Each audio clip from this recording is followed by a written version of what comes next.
Sabah state on Borneo Island. Its porous coastal border and proximity to neighbouring countries have long made it a focal point for illegal migration. In 30 years, the population here grew by 390%, more than double the national average, and 1 in 4 here is a foreigner. Now an ongoing official inquiry is exposing allegations that the government gave out citizenship to illegal immigrants in order to secure votes to help it stay in power. Hasna Ibrahim is a former government official turned opposition politician. He remembers attending a top-secret meeting in the mid-1980s. He says the then Deputy Home Affairs Minister told him about the operation and sought his help. The intention of this exercise was to get the illegal immigrant registered as voters in order to ensure that the Muslim retain the seat of power. The then Prime Minister, Mahathir Mohamad, has said his administration gave out citizenship to hundreds of thousands of people in Sabah, but denied it was for political considerations.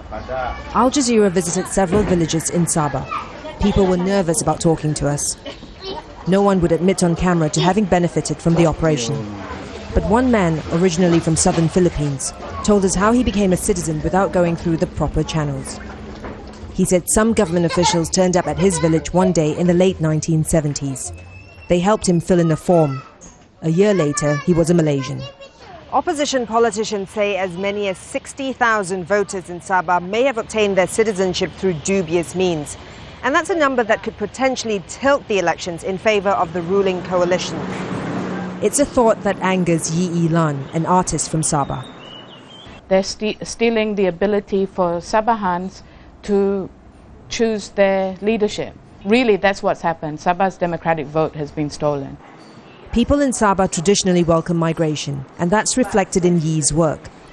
She says she harbours no ill will towards those who became citizens through improper means, even though she realises their presence may have the ability to determine the country's political direction for years to come.